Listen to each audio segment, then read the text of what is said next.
ver. Bueno, hoy tenemos un encuentro de lujo, como todos los que hemos tenido, por dicha, han sido encuentros de lujo con personas increíbles que se destacan en sus luchas, ¿verdad? Desde el ámbito académico hasta el ámbito político, de organización comunitaria. Y bueno, pues hoy vamos a tener a dos mujeres. Hoy el espacio es de las mujeres que siempre están en la línea del frente y que, bueno, han estado invisibilizadas, las hemos invisibilizado durante años y durante toda la vida. Yo estoy muy agradecido con Rosario y con Ana Marcela que aceptaron esta invitación y de verdad Esteban y yo y las personas del proyecto estamos muy agradecidos y agradecidas porque es un honor. También agradecemos a las personas que se han conectado y bueno, vamos a presentar a Ana Marcela. Ana Marcela es una mujer feminista, una guerrera, nació en Costa Rica, ahorita se encuentra en Madrid, está estudiando y ha llevado muchos estudios en Madrid. Además es abogada, es activista social, ha escrito muchos libros sobre el feminismo colonial y un montón de cosas. No voy a extenderme mucho en eso, pero sí agradecerle a Marcela de verdad por todo el espacio que ha abierto, ¿verdad? En cuanto a las luchas de las personas más vulnerabilizadas, invisibilizadas. Y bueno, también tenemos a otra mujer, una guerrera, una persona también que ha estado durante toda su vida llevando luchas en Guatemala, con procesos políticos muy fuertes, muy violentos, muy duros. Ella es Rosario Tuyuk, una maya indígena cachiquel. Eh, Ella ha estado trabajando en muchos grupos de mujeres, en las mujeres de Chicot, no sé cómo se pronunciará, discúlpame ahí, Rosario, ahorita ella nos aclara. Ha participado en un montón de procesos políticos junto con mujeres allá, enfrentando los procesos de violencia que ejerce el Estado, el sistema capitalista y patriarcal. También es estudiante de economía y bueno, pues un lujazo, de verdad un lujazo tenerlas a ustedes dos. Y sin más, yo les dejo el espacio. La intención es que ellas puedan compartir un poco del tema que nos encuentra hoy, que es mujeres, territorios y luchas. Y pues ustedes dominan el espacio. La idea es que ellas hablen y luego poder hacer un encuentro de diálogo, preguntas y luego pues ahí iremos viendo cómo va la situación. El espacio es de ustedes lo manejan, son las dueñas, entonces ahí muchas gracias. Vamos a ver. Ahora sí siento que estoy hablando. Ahí bueno, la pueden ver. Buenas tardes. Sí. No sé si todos me miran ahí. Dicen que sí. Bueno. Buenas tardes a todos y a todas. Primero quisiera compartirles, ¿verdad?, que hoy dentro del calendario maya, del calendario Xolotl, nos marca el Caíto, ¿verdad? Entonces, vemos ahí una coincidencia en el tiempo, 2 de mayo 2020. Entonces, como la dualidad del tiempo también que nos invita a reflexionar, a pensar entre lo que hacemos, entre lo que decimos, ¿verdad? Porque todo tiene un sentido dentro de la vida. Si siempre vamos a pensar de una forma y actuamos de una forma, en el sentido de que todo debe ir, digamos, de la mano. Y como ya les decía, mi nombre es Rosario Tuyuk, yo soy maya quiché cachiquel. Pues mis padres, mi papá es cachiquel y mi mamá es quiché, entonces por eso yo me nombro de esa manera y pues hablo y entiendo en estos dos idiomas mayas. Y antes de nombrarme feminista, quiero nombrar a mis abuelas, a mis ancestras y a mis antecesoras, siendo ellas la abuela Ixpillacoc, Ixmucané, también nombradas como la abuela del día y la abuela de la claridad, Ratit Satil. Ellas, guías espirituales, contadoras del día, sanadoras, También quiero nombrar a las abuelas Ixquic, Cajapaluná, Chumijá, Tsununijá, Caquixajá, Ixchel, Ixtoj, Ixcacao, Ixtzilla. ¿Por qué las nombro a ellas? Porque también es necesario mantener la memoria y reconstruir la misma desde nuestras ancestras, desde nuestras abuelas y, como lo dije, desde nuestras antecesoras. Porque es muy importante saber cuál fue el trabajo, cuál fue el aporte de las abuelas que hicieron y por qué es que nosotras estamos en este camino. Y entonces, desde ahí me nombro porque es necesario reconocer el trabajo de ella. Y también que desde la invasión española, toda la resistencia que hubo por parte de las mujeres y del pueblo maya en prevalecer, en darle vida, digamos, a una nueva cosmogonía, porque poco a poco, con el paso del tiempo, esto se fue deteriorando, y como los pueblos originarios también empezaron a reconstruirse desde esa manera. Desde ahí quiero decir que la lucha de los pueblos originarios, principalmente de las mujeres, ha sido constante y porque está en nuestra memoria y se mantiene en la misma. Entonces, como nací en un pueblo maya y no en ninguna otra parte del mundo, quiero hablar y quiero referirme a la lucha que han hecho todas las mujeres mayas en la defensa de los territorios durante la invasión española, durante la guerra, una guerra que duró 36 años en Guatemala y que las secuelas las venimos arrastrando, ¿verdad? Son en nuestros cuerpos, en nuestros territorios y se mantiene en nuestra memoria. Y cómo esto también ha afectado en las generaciones, ha afectado en la vida de las niñas, de las adolescentes, de las mujeres, de las abuelas, y que está ahí, que persiste. Y se suma a esto los problemas que tenemos en la actualidad. Problemas, ¿verdad? Pero la imposición de las hidroeléctricas, los monocultivos, la falta de tierra y entre otras, también todo esto se ha visto afectado porque entonces las mujeres se tienen que desplazar de sus territorios en buscar otros trabajos, en buscar otras fuentes de ingreso, porque dentro de los territorios se están imponiendo este tipo de megaproyectos que están atentando contra nuestros territorios y contra nuestra integridad como mujeres. Entonces, es necesario construir y reconstruir las redes de apoyo, las redes de sanación para nuestro ser y de nuestros seres. ¿En qué sentido?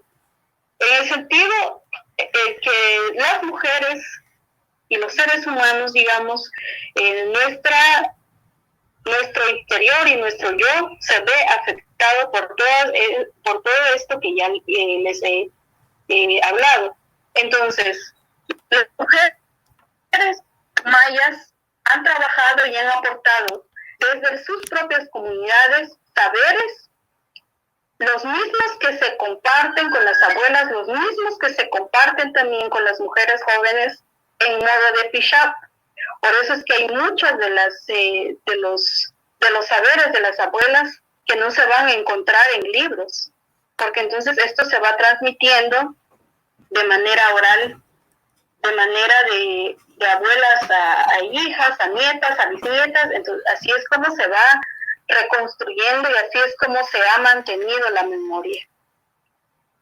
Las abuelas y los abuelos hablan de la necesidad de hablar y de dialogar con todos los elementos que existen en el universo. ¿Por qué hablamos con los elementos del universo? Porque son parte de nuestro ser, porque son parte de nuestro entorno. Algo muy importante que dicen ellas también es de que cuando hay enfermedad, dice, y no nos curamos, es importante hablarle, decirle qué está pasando, agradecer el mismo porque seguramente dejó un aprendizaje en nuestra vida, dejó un aprendizaje en nuestro ser. Y por lo tanto no es un enemigo, porque es algo o es alguien que está compartiendo con nosotras y con nosotros, y porque es algo que también necesitamos aprender. El pueblo maya y los pueblos originarios nos enseñan a comprender que el territorio es un espacio integral y que da vida, y por eso la nombran en algunos lugares del sur, la Pachamama. Para nosotros el pueblo maya es Aterhuacheleu. ¿Y por qué es que los pueblos mayas hablan de la defensa del territorio? ¿Por qué las mujeres hablamos de la defensa del territorio? No es algo que lo vimos imponer la cooperación, no es algo que lo están inventando de los movimientos sociales, sino es algo que se ha venido haciendo y que se sigue haciendo. Porque entonces nosotras y nosotros estamos cuestionando los modelos de desarrollo occidentalistas, capitalistas, colonialistas y patriarcales que solo buscan un modelo económico donde los pueblos simplemente no existimos. Por eso la necesidad, por eso la defensa de los territorios desde nuestros saberes y desde la organización comunitaria, como lo hemos venido haciendo durante muchos años, durante muchas décadas, durante muchos siglos. Recientemente en Comalapa se inició una organización comunitaria de parte de mujeres por la necesidad de organizarnos, por la necesidad también de buscar nuevos mecanismos de seguridad para nosotras, porque en una semana mataron a 3 mujeres una detrás de la otra. Entonces también nosotras vimos la necesidad de organizarnos y de articularnos en un movimiento de mujeres, y en este preciso momento estamos tratando de manera de impulsar huertos familiares, pero con las semillas que existen dentro de la comunidad. Por ejemplo, en el caso mío, que yo cultivo plantas medicinales, pues poder compartirle a otra compañera las plantas medicinales y ella pues poder darme acelga o alguna otra hierba que tenga ahí ella en su patio. O sea, es decir, que vamos a utilizar los propios recursos, porque esta es la forma, digamos, como nosotras nos vamos a enfrentar ante esta situación que estamos viviendo ahora. Y hay una carta, digamos, bueno, con esto quiero terminar. Hay una carta que elaboraron las mujeres zapatistas en el 2019 y quiero leer una parte que me gustó y ella dice: pero cuando pienses que ya nos derrotaron, ahí nomás, sin que das cuenta, vas a mirar que te miramos y que una de nosotras se acerca y te pregunta al oído, porque solo tú vas a escuchar: ¿dónde está pues la lucecita que te dimos? Mujeres zapatistas del 2019.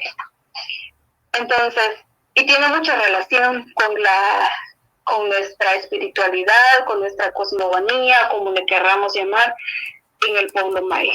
Dicen las abuelas y los abuelos que cuando nosotros nacemos tenemos un chunilaje. ¿Qué quiere decir esto? Una estrella de vida, que es la estrella que nos va a decir a lo largo de nuestra vida qué es lo que hay que hacer, el paso a seguir para no perdernos en el camino.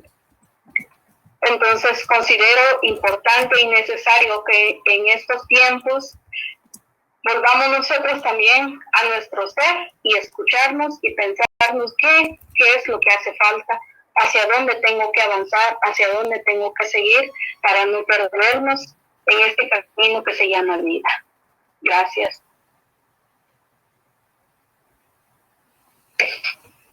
Muchas gracias, Rosario. No sé cómo hacen y continúan con el diálogo.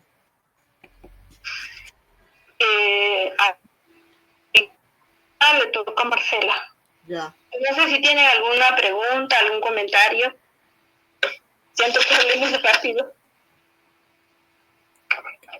Voy a darle la palabra entonces a Marcela y Rosario va a estar, la voy a quitar de acá a la pantalla, pero ahí ahí nos sigue escuchando desde el celular y cuando le toque hablar yo la vuelvo a poner acá en la pantalla. Listo.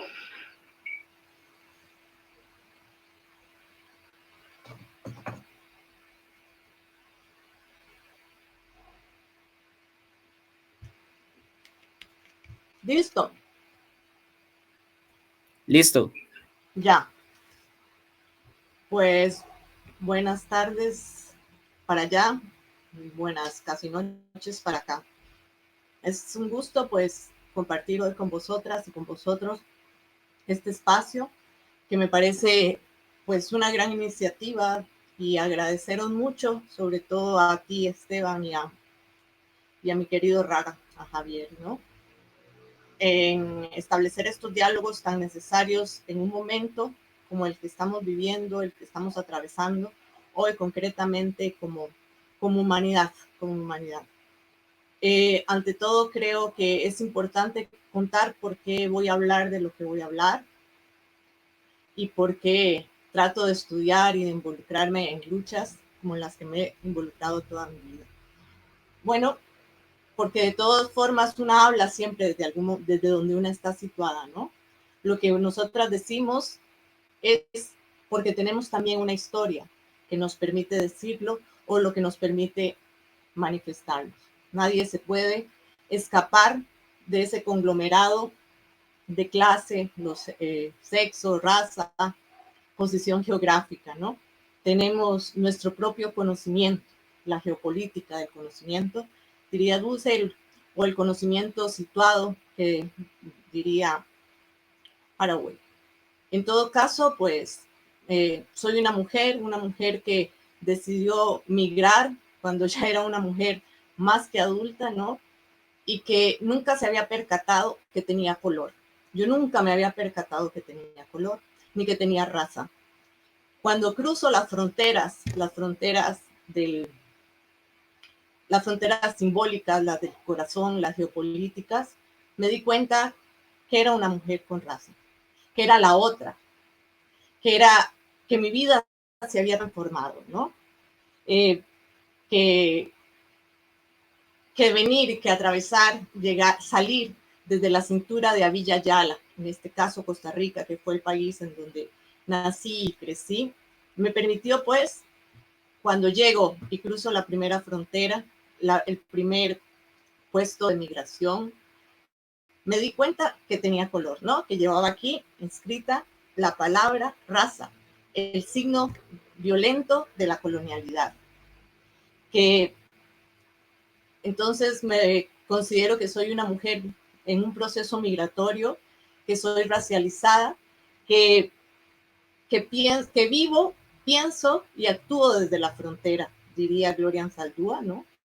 Que ese mismo posicionamiento y esa misma experiencia me ha llevado a comprometerme aquí con luchas y con investigaciones para también, no solamente para mí, no solamente para compartir, sino también para mí, ¿no?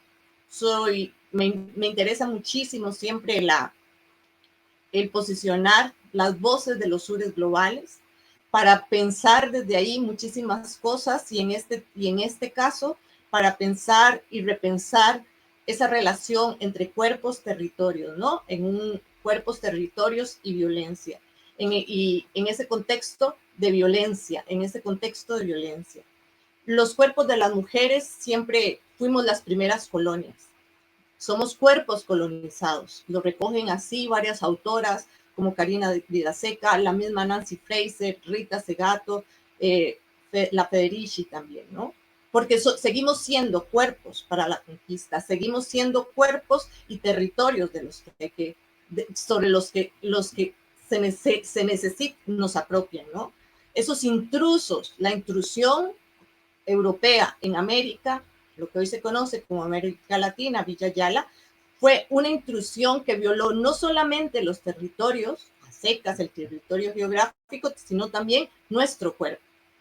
Nosotras somos producto de esas violaciones que sufrieron nuestras abuelas, nuestras ancestras, y que de eso está impregnado todavía nuestra vida. Nosotras, como mujeres que estamos desde Abya Yala, o que nos posicionamos de Abya Yala, pues vivimos y sentimos esa violencia. La destrucción del cuerpo, de la tierra, en la intrusión colonial, significó el saqueo, la destrucción, la expropiación de los conocimientos.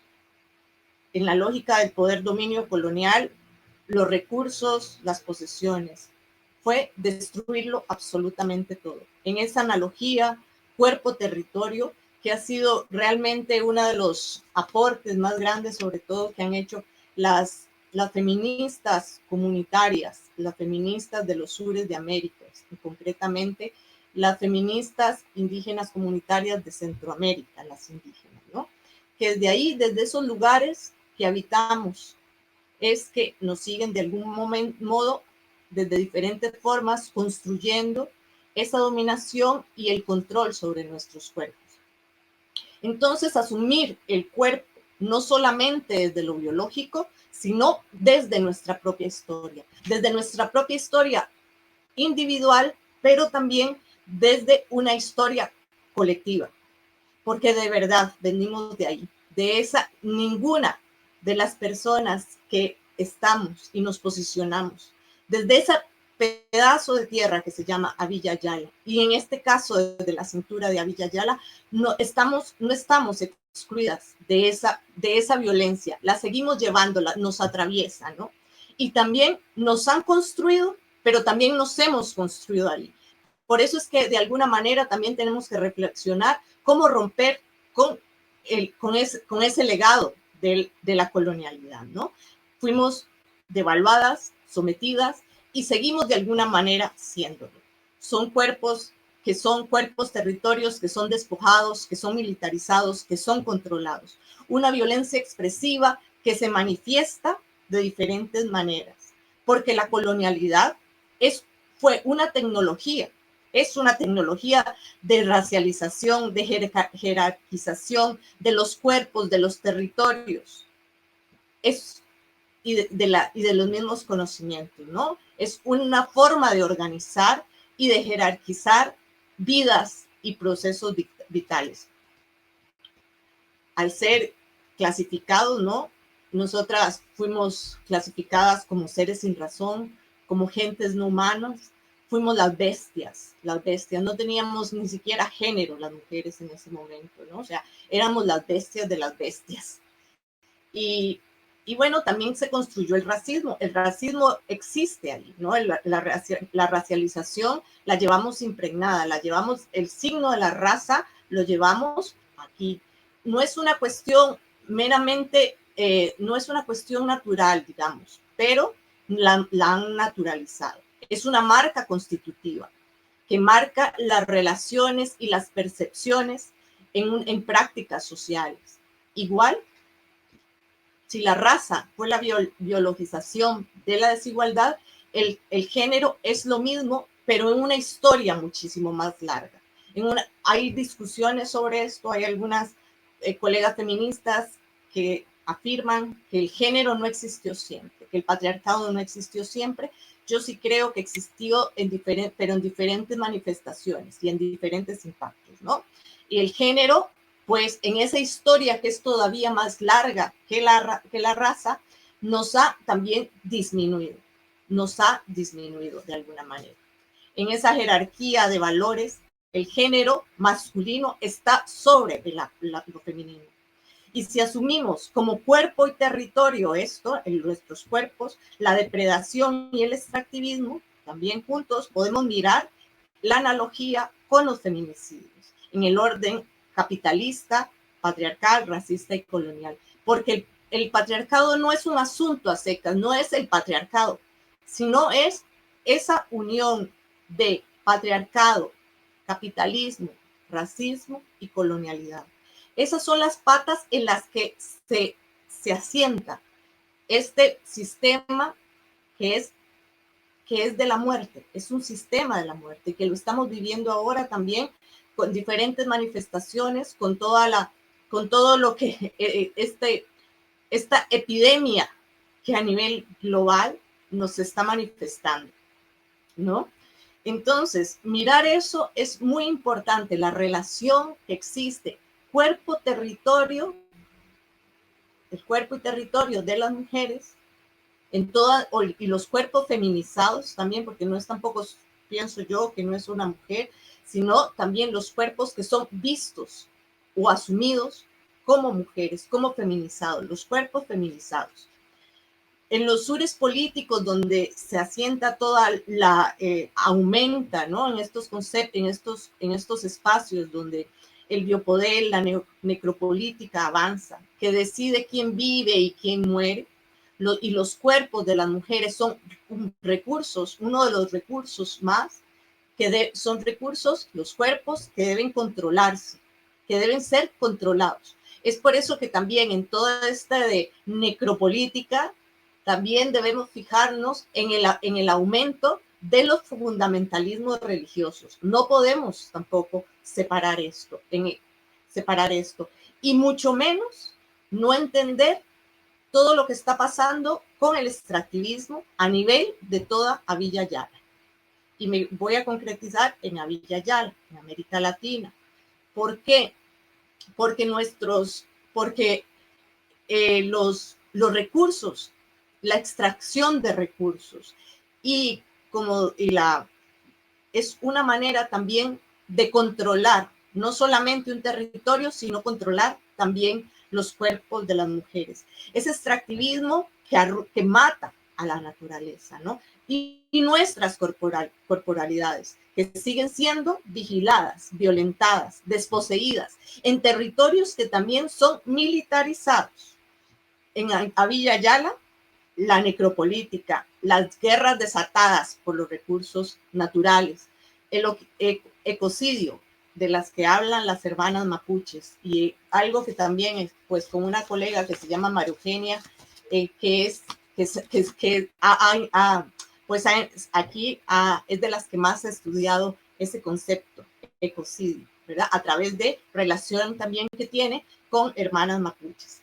Todo esto se inscribe de manera letal en el cuerpo de las mujeres y teniendo siempre presente ese aumento del fundamentalismo religioso, ¿no? Que lo estamos viviendo y que habla para referirse a los feminismos como ideología de género, como una manera de desvirtuar todas las construcciones teóricas y políticas que en diferentes momentos y en diferentes historias, en diferentes contextos históricos y también geográficos, han ido o han precedido que las mujeres establezcan luchas. Y eso me voy a detener porque yo creo que no solamente hay un feminismo, no es el feminismo solamente el que es heredero de la ilustración, sino los feminismos, las luchas que las mujeres hemos dado en diferentes contextos históricos, en diferentes contextos geográficos para trascender y todas las luchas que hemos dado por nuestras propias vidas y por nuestros propios proyectos vitales.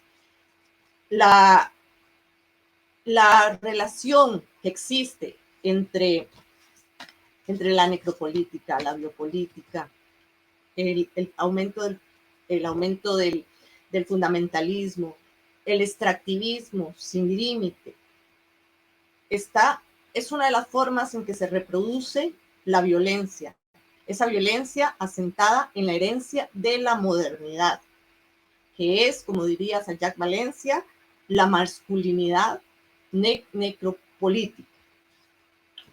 Porque hay cuerpos, en este sentido, que importan y cuerpos que no importan.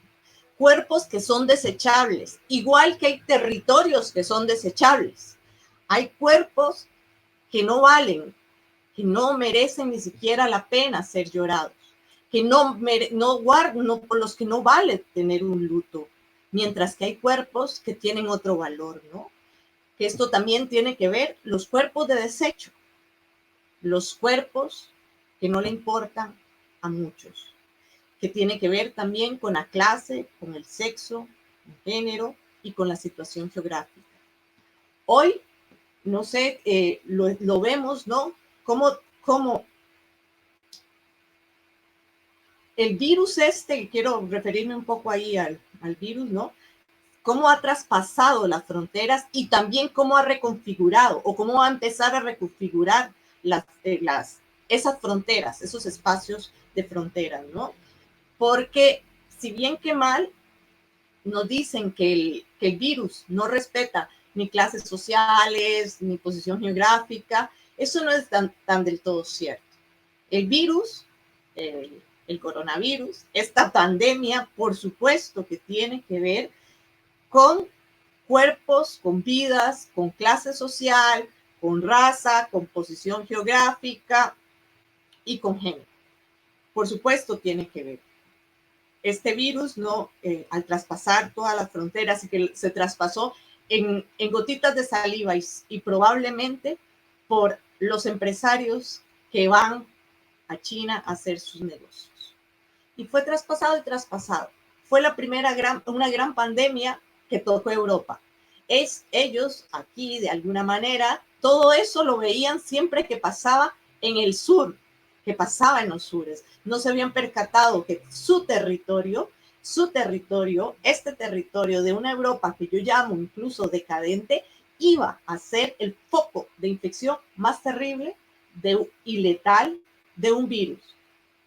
Y al que tampoco aquí estaban preparados, no estábamos preparados. Los recortes en sanidad en España, por el Estado español, han sido alucinantes, ¿no? Fueron alucinantes por los grupos de derecha y ahora que son aplaudidos todavía, que los quieren seguir provocando, la derecha, la extrema derecha y más allá de la derecha, ¿no?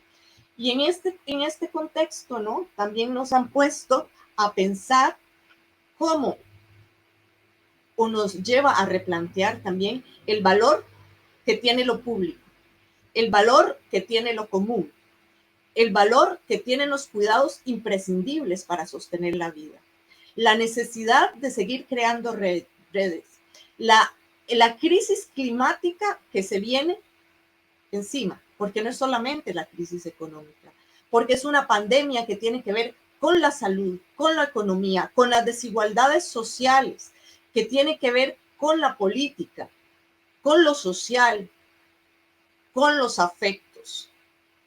Y todo esto tal vez lo señalo de una manera bastante rápida y puede ser que hasta descoordinada.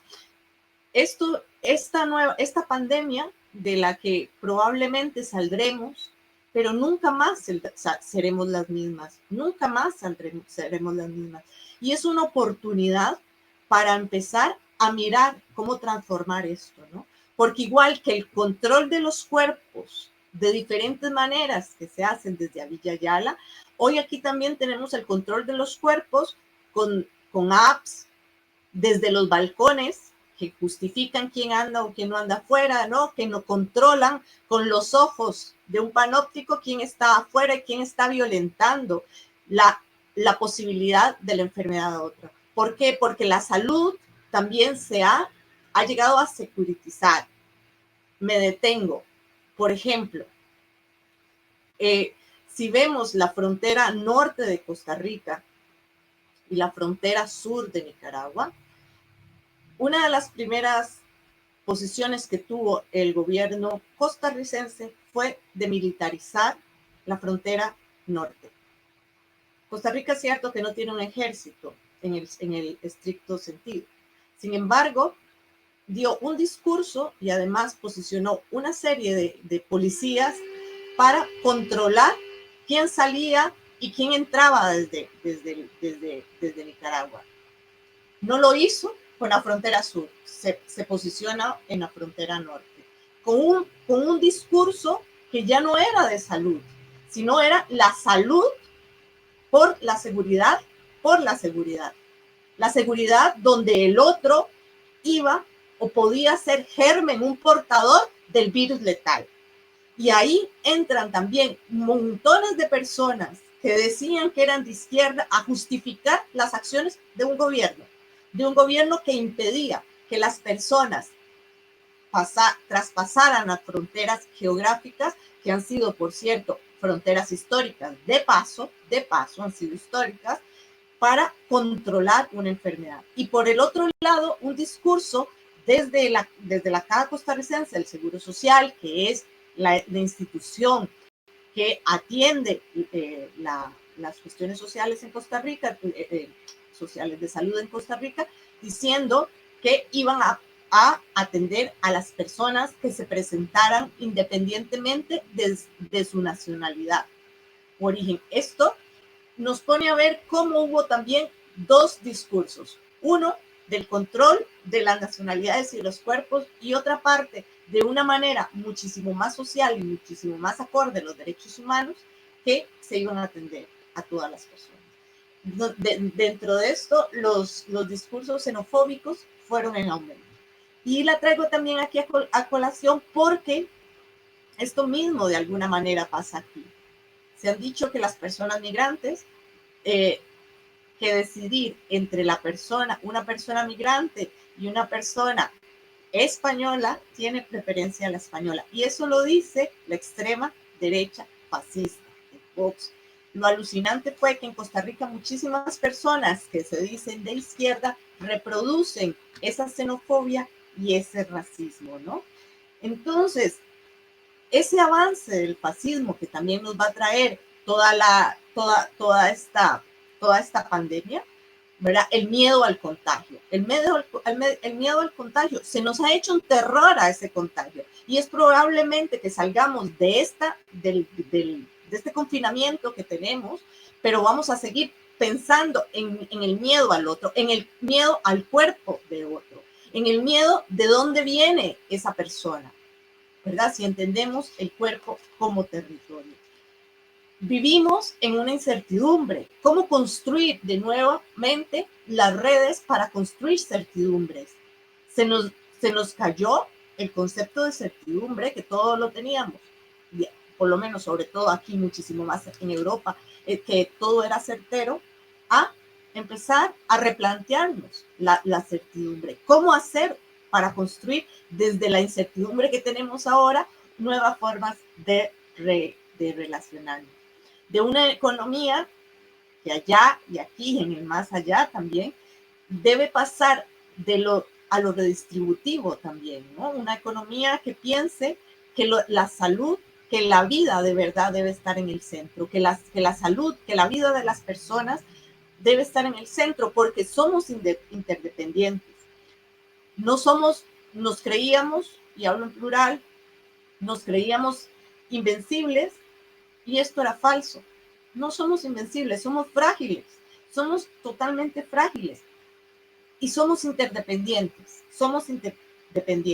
Las mujeres de alguna manera, por la reproducción social que hemos históricamente asumido, pues hemos también visualizado y siempre hemos luchado por mirar el cuidado de la vida, el cuidado de la vida y el cuidado de los otros, que es importante. Hoy vuelve a tener una posición estratégica. En todo este sentido, ¿no? El antes, el después del COVID nos va también que replantear esto que venía yo hablando un poco sobre la relación cuerpo-territorio y violencia. ¿Por qué? Porque nos da una posibilidad de mirar hacia los sures. ¿Y por qué digo mirar hacia los sures? Porque cuando una se fija en los posicionamientos que han tenido históricamente y las construcciones epistemológicas que han tenido los pueblos indígenas, y que lo hago sin caer en esencialismos, porque creo que también no podemos caer en esencialismos respecto a las cuestiones ni rechazar todo lo eurocéntrico y minusvalorizar lo que se ha construido o la construcción desde las comunidades indígenas. Sí hay una posición importantísima, y es el modelo de vida, de respeto a la madre tierra, que es un compromiso que tiene que trascender lo intergeneracional, pero también de alguna manera hacerse internacional. El vínculo con la vida, la necesidad de los cuidados, poner en valor la comunidad donde todas las personas podamos también desde ahí tejer los afectos, ¿no? Y la salud, más allá de la ausencia de enfermedades, de la interrelación que tiene que existir, las instituciones públicas, a nivel comunitario, a nivel feminista y también a nivel individual, porque somos un colectivo que somos interdependientes. Las respuestas a las diferencias entre género, raza y clase, nuevas perspectivas de derechos humanos, ¿no? También que debemos repensar y reimaginar, porque de alguna manera los derechos humanos se han quedado en la parte más individual y más individualista del relato, ¿no? Del relato. Y como vemos que los derechos humanos se han construido dependiendo de la voz y de los intereses y los caprichos del mismo colonizador, ¿no? Entonces, que se han diluido en los resabios de un Estado moderno constitucional. Y el cuerpo territorio, ¿no? Es, de alguna manera, seguir controlando desde esa mirada de los derechos humanos, neoliberal, capitalista, resabio de la modernidad, es seguir controlando la salud, la tierra, las semillas y seguir saqueando los bosques, las aguas, etcétera, y nuestros propios cuerpos.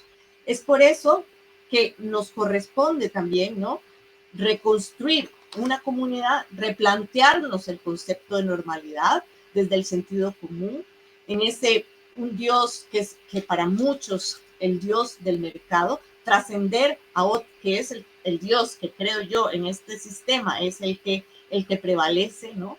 Replantear también las espiritualidades, ¿verdad? Porque estamos saliendo incluso de un shock en este momento.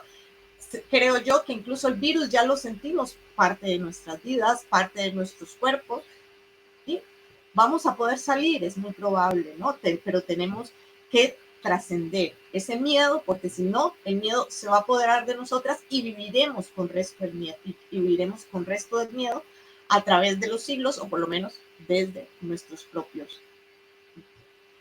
Replantearse la relación entre cuerpo, territorio y violencia feminicida es mirar también cómo el virus nos puso, esta pandemia, ¿no? El bicho nos puso en evidencia cómo las mujeres que están en situaciones de violencia machista también viven diferente la situación en los confinamientos, ¿no? Vivir con su agresor de una manera que se vuelve letal. En confinamientos también que nos han hecho remirar con interés la necesidad de lo rural, la necesidad de estar en otros campos, la necesidad de estar en otros espacios, que en las grandes ciudades estar en pisos pequeños, en algunos que ni siquiera tienen luz ni buena ventilación, es una forma también letal de vivir. Nos ha hecho mirar también la necesidad de la seguridad alimentaria. Y quienes tienen la experiencia en esas resistencias de manifestar, de haber resistido durante muchísimos siglos al expolio, quienes han resistido a no perder nuestras semillas, quienes han defendido históricamente el agua, los recursos naturales, que se han expuesto incluso sus vidas y han sido asesinadas y asesinados por defender a la Pachamama. Nos quedan muchos retos, ¿no? Nos quedan muchos retos, y creo que es desde los diferentes voces feministas y experiencias feministas, que no es solamente una, ¿no? Que aquí las estamos construyendo también por ejemplo, aquí las hermanas migrantes, que estamos teniendo de alguna manera incidencias en un feminismo blanco occidental, y que hemos traído aquí nuestras experiencias vitales y las estamos posicionando aquí también, y haciendo como un huequito, poco a poco, para que el feminismo también blanco occidental, heredero de la ilustración, se abra y tenga otras miradas. Los cuerpos siguen siendo, ¿no? Las mujeres seguimos siendo colonias, que seguimos siendo violadas, que seguimos siendo expoliadas, que seguimos siendo territorios de conquista. Eso es uno de los grandes retos que nos corresponde también trascender. En un momento histórico como es el que estamos atravesando como humanidad, que son tragedias individuales que se suman en tragedias colectivas para hacer tragedia humana, porque yo sí creo que hay una tragedia humana, pero que dentro de toda esa tragedia nos permite también construir desde las diferentes voces, ¿no?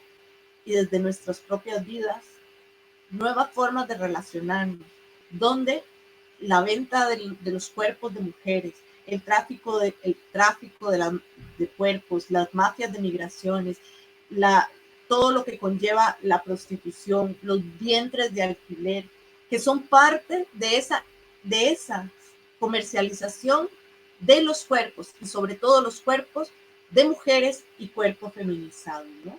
La rapiña a las que hemos estado sometidos y sometidas también como humanidad. Y donde las mujeres, en esa relación cuerpo, territorio y violencia feminicida, es donde se inscribe con mayor letalidad. Una violencia que en este momento debe ser trascendida. No tengo una respuesta al cómo. Sí considero que para construir esa respuesta tiene que existir posicionamientos en común, en diálogos que no sean jerárquicos, que sean diálogos horizontales, que tengan la capacidad de entendernos en una gran diversidad de expresiones, en una gran diversidad de experiencias vitales y de historias. Y desde quienes estamos aquí también en esta Europa decadente, podamos también incidir en los diferentes espacios donde estemos y desde nuestras propias luchas, que podamos abrir brechas, abrir endijitas para decir y posicionar y mirar todo lo que tiene que ver con el racismo. Tal vez algunas de vosotras os puede hacer complicado decir, bueno, el racismo no es solamente el color de piel, no tiene que ver necesariamente con rasgos incluso físicos. Claro que sí tiene que ver, pero también tiene que ver el lugar desde donde se habla. Es el lugar de enunciación, porque el conocimiento que se tejen desde los sures, desde Avilla Yala, desde los sures globales, tiene menos valor aquí de lo que uno se imagina. No es lo mismo citar a un Marx que citar a Lorena Cabnal, por ejemplo, ¿no? Es una feminista más. No es lo mismo. Pero desde esa diversidad creo que es mirando a los sures, donde podemos reconfigurar las cartografías del poder, donde podemos reconfigurar esas cartografías de las que hemos sido excluidas, desde donde podemos, quienes hemos sido subalternizados como comunidades, desde nuestros propios conocimientos, de quienes hemos sido silenciadas, pero que tenemos voz y que tenemos nuestra propia historia, es desde donde podríamos reconfigurar para que el mundo también vuelva los ojos, este mundo de aquí, de este lado, pueda mirar hacia a lo que nos falta. Y sí soy muy, quiero ser vehemente en esto, más de lo que soy comúnmente, es que solamente mirando hacia los sures y teniendo las posibilidades de establecer diálogos horizontales y que quienes están en Europa y no han hecho esas reflexiones se puedan mirar el ombligo blanco y privilegiado para dar el salto, pero quienes también están en los sures globales, hacer una reflexión profunda a lo interno de nuestras propias historias, porque nuestras historias siguen llevando ese colonialismo interno que se muestra en las sociedades, que se muestra en nuestros estados, que se muestra también dentro de feminismos que están en América, en Centroamérica, por ejemplo, o en Costa Rica, para ser concretos, pero que son incapaces de mirarse dentro de esa historia colonial. La historia colonial que arrasó a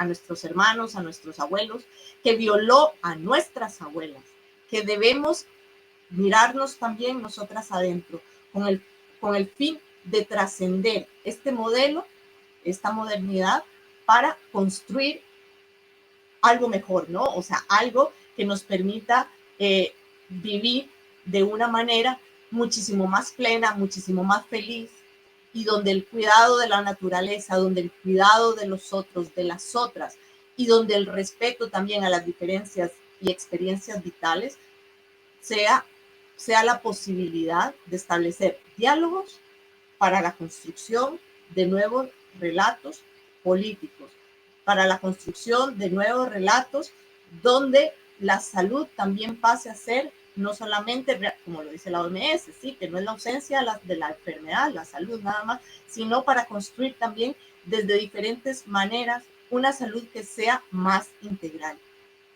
Termino nada más pensando, ¿no? Un poco sobre cómo repensar, cómo reimaginar, cómo recuperar y cómo reinventar nuevas expresiones para trascender y posibilitar, recordando siempre que la naturaleza es importante, que es desde ahí, desde donde nos sostenemos, donde tenemos que cambiar incluso nuestra racionalidad, el concepto de racionalidad, y poner en el centro realmente la vida de manera interdependiente, ecodependiente y desde diferentes epistemologías y conocimientos.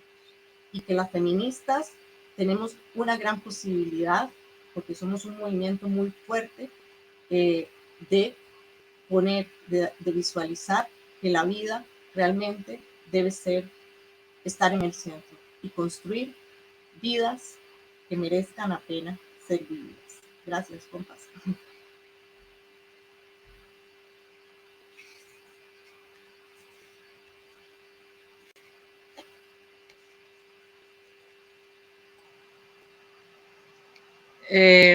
Hola, yo soy María José, por ahí estaba hablando con Raga y me pidió que, bueno, también preguntarte a vos, Marce, si querías moderar la palabra o si no yo me sumo como así o lo hacemos como la vez pasada. No, como queráis. Y sí, no sé, y si llaman bien, entonces si alguien tiene preguntas. Por ahí creo que hay algo en el chat. Mientras.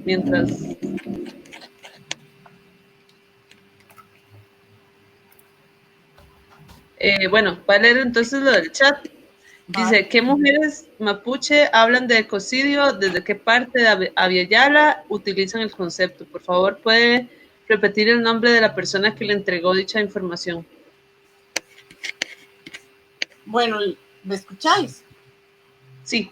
Sí, eso, María Eugenia García, que estuvo en un encuentro con mujeres mapuches hace escasamente tal vez mes y medio.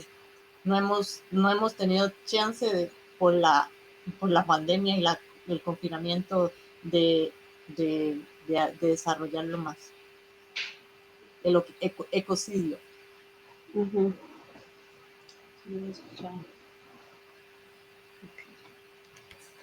No sé si Mario está por ahí.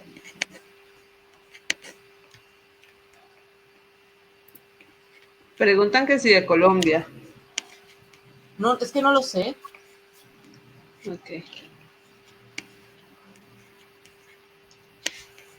Para agregar nada más eso, o sea, que es un concepto que se está desarrollando, ¿no? Y que me parece que es muy interesante. Vale. Hola. Hola. Hola. Marri Compuche. Mi nombre es Sigrid Pulgar. Hola, Sigrid. Hola. Sigrid. Sí. Hola. Hola. Pues quería aclarar que el concepto no es ecocidio, sino que es terricidio. Vale. Y es cierto, el pueblo nación mapuche se encuentra en el Gulumapu y en el Gualmapu, que es territorio que toma los países que se llaman Argentina y Chile. Sí. Vale. Vale. Esa aclaración quería hacer porque considero que es sumamente importante cuando uno nombra a una nación poder tener la información completa.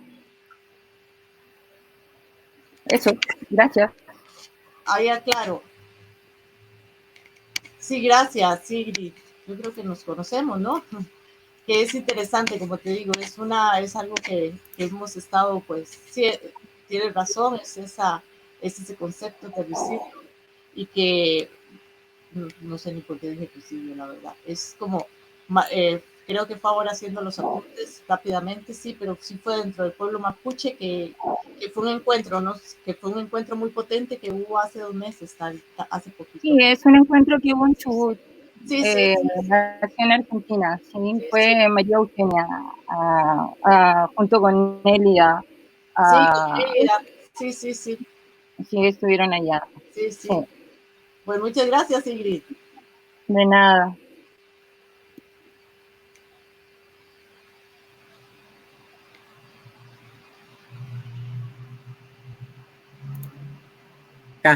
Hola, Bueno, aquí cualquier cosa, también estoy con Rosario, que ella está escuchando a través del teléfono, ¿verdad? Los comentarios y las preguntas, por si también quieren preguntarle algo a ella, no es que no está, sino que por el tema del internet no pudo conectarse en Jitsi, pero acá está ella conmigo, entonces cualquier cosa aquí pueden preguntarle a ella.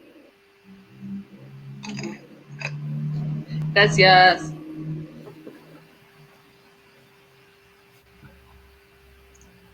No sé si habrán más preguntas, comentarios, cosas que resuenan. Hola, Ahí está. ¿me escuchan? Sí, escuchamos, pero bueno, yo escucho bien. Bueno, es que o sea, me gustaría saber un poquito más acerca de lo que Marcela comenta, de que para ella, siempre existió patriarcado en las culturas ancestrales. Hola, Hola. ¿escucharon la pregunta? Esa es la pregunta. Sí, ajá, que Sí, cómo a ver, crees que todo ese sí, patriarcado en culturas ajá. ancestrales y desde siempre que decís. Hay discusiones respecto a esto, ¿no? De eso podríamos hablar una clase respecto a lo que si ha existido siempre o no el patriarcado. Hay diferentes puntos de vista. Hay, por ejemplo, María Lugones, que es una de las que recoge la tradición que no existió siempre el patriarcado. Por el otro lado, podemos encontrar a Julieta Paredes. Eh, Estoy haciendo muy sintética, puede ser que falten más, pero vamos a ponerla aquí para no hacer, esto merece una clase, creo yo, ¿verdad? Una clase, una puesta en común entre todas. Hay Julieta Paredes que habla y Rita Segato también, que hablan sobre una sobre entronque patriarcal y otra sobre patriarcados de baja intensidad, que sin embargo, a pesar de que existía ese tipo de patriarcado, las mujeres tenían, no estaban confinadas, digamos, al espacio doméstico, ¿verdad? Que el espacio doméstico no era privado, sino que tenían posibilidades y que tenían relevancia en situaciones, digamos, del ámbito público, por manejarlo dentro de los conceptos de la modernidad público y privado, ¿verdad? Pero sí que hay una tradición que rescata que no había patriarcado, y hay otra tradición académica que señala que sí había patriarcado, pero que era diferente. Uh-huh. Ok, gracias. Nada, si te interesa más, yo te puedo pasar bibliografía. Ok, el chat podría estar bien. Uh-huh. Gracias.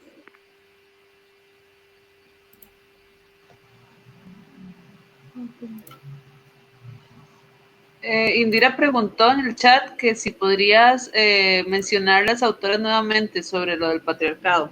Bueno, esa la trabaja, digamos, María Lugones, Uh-huh.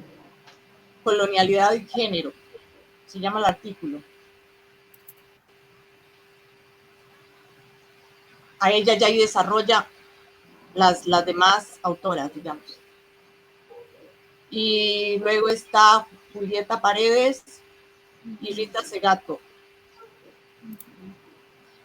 Las básicas, no, hay otras que también intervienen ahí.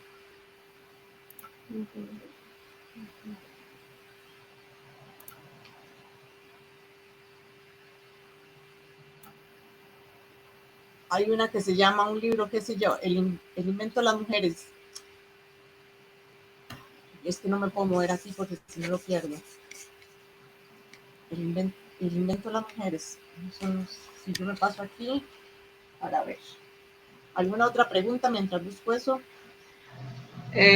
Si nadie, mientras tanto, a mí me quedó resonando mucho lo del tema de la salud mental, ¿verdad? Como lo dicta la OMS, yo soy de psico, entonces es como lo primero que uno aprende en los primeros años, que la salud es algo más que la ausencia de enfermedad, pero es como cómo podemos, digamos, pensar la salud mental para las mujeres, que todavía, o sea, en un contexto donde no superamos, ¿verdad? Como estas brechas, esas opresiones, es como lo que me quedaba resonando, y en eso empezó la moderación, y yo entonces no pude como rumiar más, pero estoy como con eso, y no sé si quieres como aportar algo más o sumar.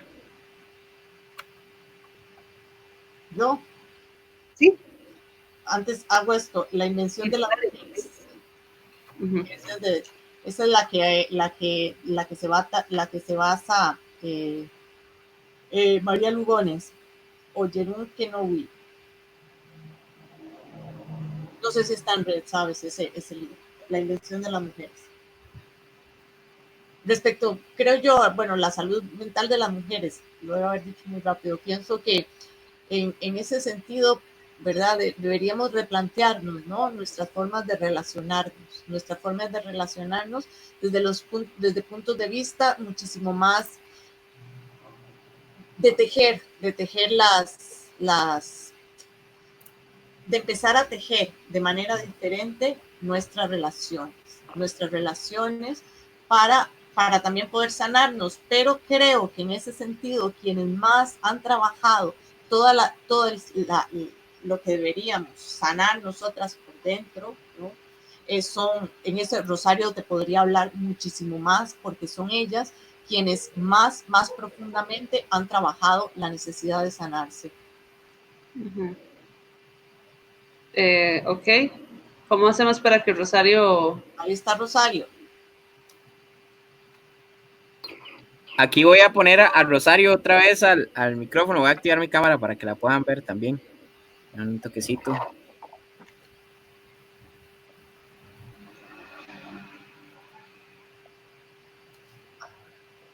Ay, lo siento mucho de veras, pero el internet aquí en mi casa y creo que en Guatemala está fallando mucho. Y si se corta no es mi intención porque sí me gustaría hablar mucho de ese tema. Pero bueno, tomando nuevamente el tema que estaban hablando al respecto de la salud mental de las mujeres.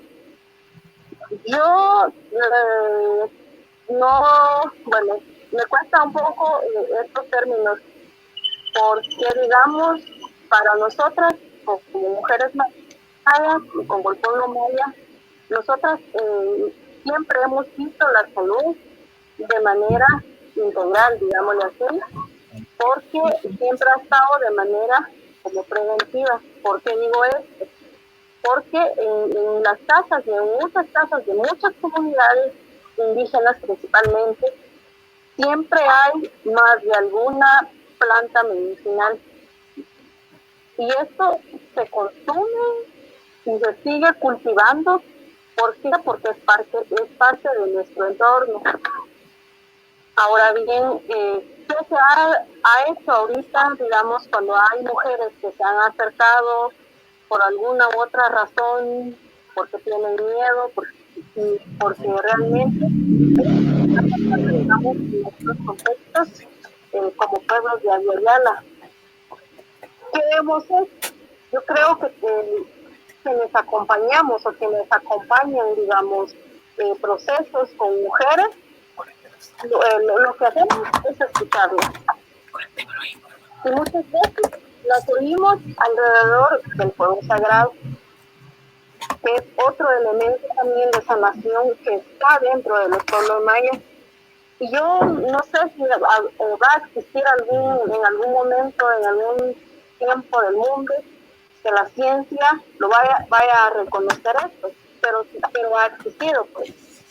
Es increíble, es mágico, yo no sé qué otro nombre decirle, pero hay muchas mujeres, hay muchas personas que con el simple hecho de tener contacto, de estar al frente del fuego, ya entran tranquilidad, ya sienten menos miedo, ya sienten menos angustia, pero digamos, estos son los procesos que se hacen alrededor del fuego, que es un elemento, digamos, de sanación y de autosanación que está dentro de los pueblos mayas. Espero no haberlos enredado. Muchas gracias, Rosario.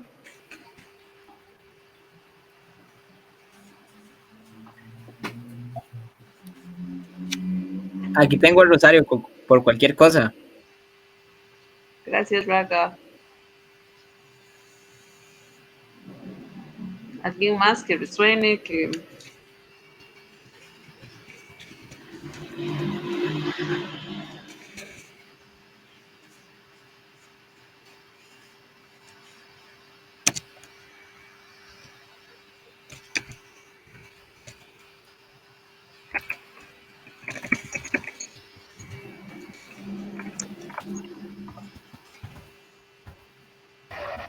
No sé, tal vez si no hay comentarios o más preguntas, podríamos tal vez como hacer un cierre, que Marce y Rosario hagan un cierre, tal vez.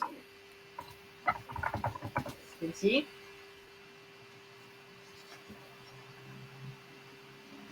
Voy a ponerte el micrófono, Rosario, ya voy. Rosario va a hablar.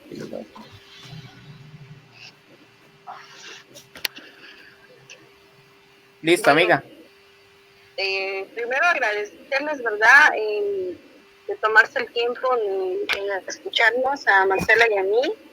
Y yo nuevamente pido disculpas por problemas del internet, son cosas que se van de mis manos. Pero también en medio de todo esto, en medio de esta crisis que estamos viviendo a nivel del mundo y del universo, considero que es necesario, digamos, pensar y repensar en nuestros espacios, en nuestro ser, en nuestros seres, para poder seguir aportando, para poder seguir caminando en nuestras luchas, porque es muy necesario, digamos, la parte de estar bien con nuestro yo para seguir aportando en nuestras luchas, y también la importancia de retejer la memoria y nuestra memoria histórica para seguir avanzando en estos procesos que hemos iniciado desde nuestros pueblos, desde nuestros territorios y desde los movimientos sociales. Gracias. Gracias, Rosario. Mis conclusiones. Ay. ¿Me dices cuándo?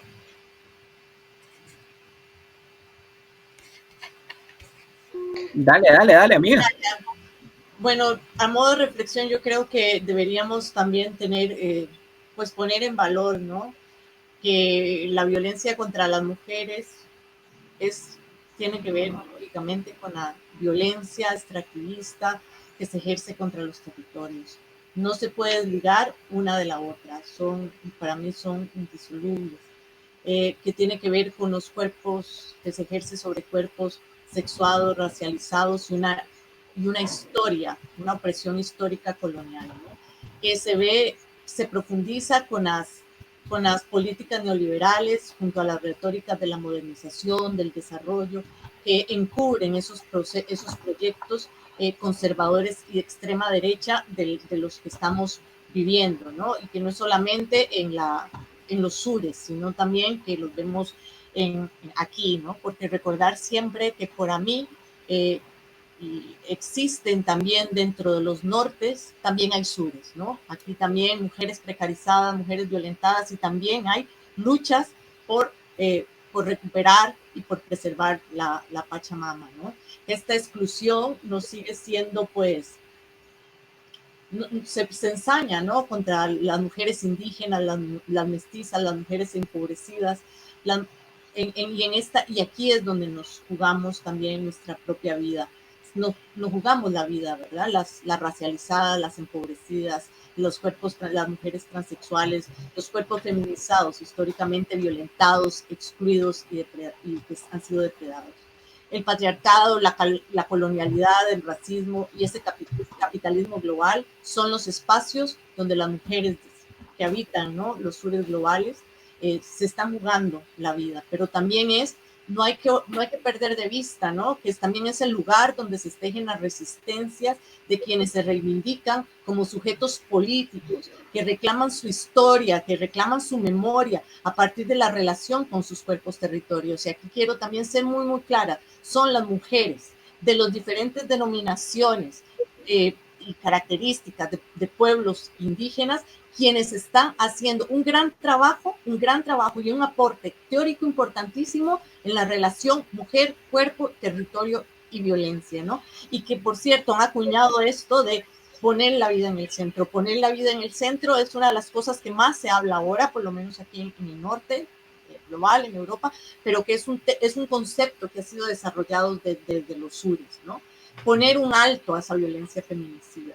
Y también recuperar que no solamente existe un feminismo, que no es solamente el feminismo del 8 de marzo aquí en España, en el Estado español, sino también es un feminismo de muchísimas mujeres que están poniendo su cuerpo y su vida y exponiendo su vida para preservar la madre naturaleza. Son miles de expresiones de feminismos, miles, tal vez un poco exagerado, pero muchísimas formas de manifestar esos feminismos de resistencia en la lucha continua para preservar la vida, para preservar nuestros proyectos vitales y ser parte de la construcción de un nuevo horizonte político. Y aquí, quienes somos las mujeres migrantes racializadas, estamos también dando grandes aportes. ¿Por qué? Porque somos parte del vehículo que más ahora que nunca tenemos la relación directa con nuestras expresiones y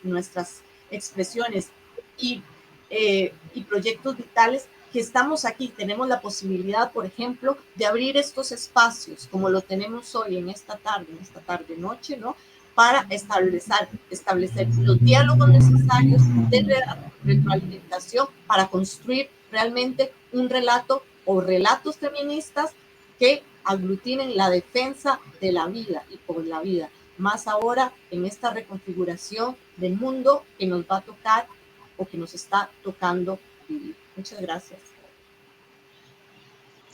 Gracias. Gracias. Entonces creo que aquí cerraríamos. Gracias a todas y todos.